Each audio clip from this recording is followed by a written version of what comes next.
आज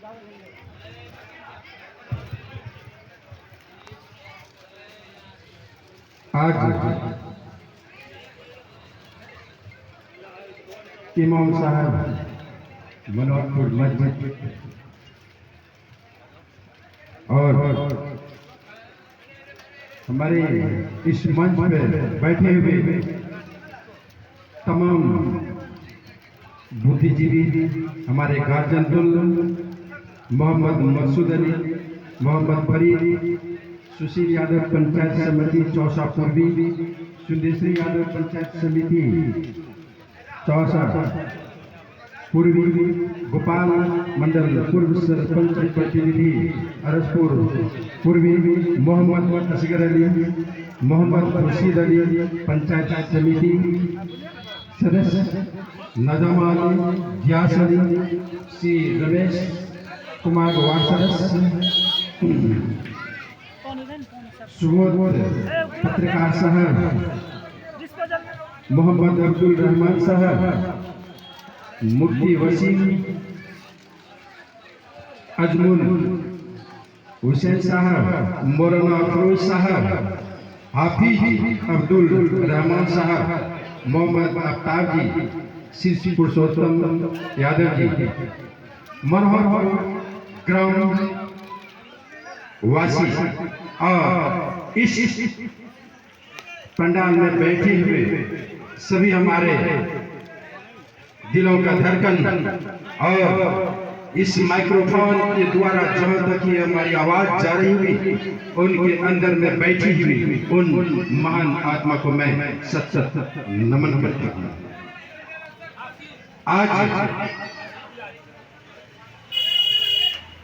हमारे समाज में शिक्षा का उतना ही जरूरत है जितना हम लोगों को जिंदगी जीने के लिए सांस लेना ऑक्सीजन का जरूरत है, उसी प्रकार हमको अपने जिंदगी जीने के लिए शिक्षा उसी प्रकार हमारे लिए अनिवार्य है। और सरकार का काम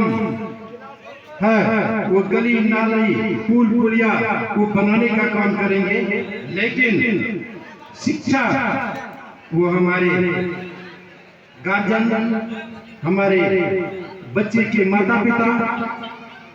उनका यह जिम्मेदारी होता है कि अपने बच्चे को कैसा हम शिक्षा दें। और बच्चा हमारे उस गीली मिट्टी की तरह है, जैसे हमारे मित्र सुबोध जी बोल चुके हैं, बच्चा मेरा उस गीली मिट्टी की तरह है और उनका गार्जियन हम और आप उस अपने बच्चे का वो कुम्हार है,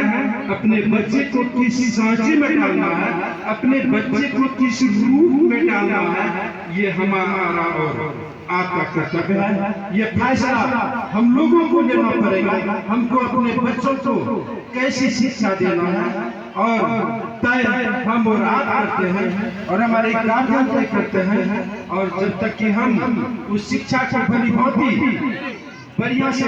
नहीं समझ पाएंगे, नहीं उसको तरजीह दे पाएंगे, तो हमारा फिर बच्चा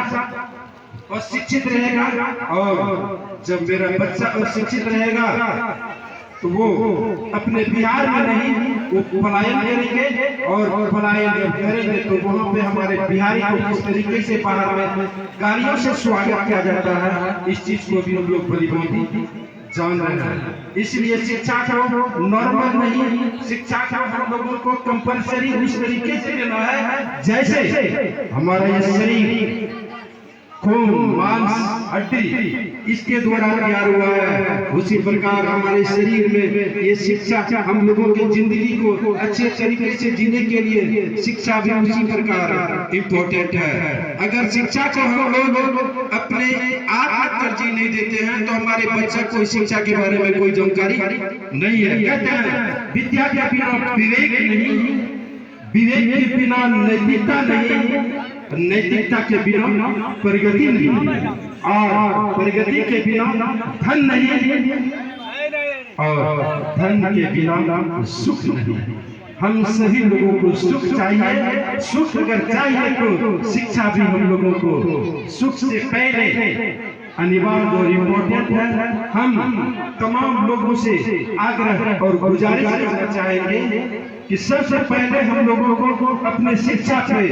उस कदर ध्यान देना है जैसे हम लोग अपने दिनचर्या सूर्य जब जगते हैं तो सबसे पहले हम लोग वॉशरूम जाने का काम करते हैं। वॉशरूम के बाद अपने रूटीन को हम लोगों को तय कर लेना पड़ेगा और समय भी हम लोगों के लिए महत्वपूर्ण है। समय को भी हम लोगों को इम्पोर्टेंट उतना ही देना होगा जैसे हम लोग अन्य महत्वपूर्ण काम करने का काम शेड्यूल तय करते हैं। मैं इन शब्दों के साथ अपनी वाणी को विराम देना चाहेंगे। फिर इस माइक्रोफोन के माध्यम से आप लोगों से गुजारिश और अपील करना चाहेंगे, शिक्षा शिक्षा शिक्षा शिक्षा नहीं तो कुछ भी नहीं। बहुत बहुत धन्यवाद।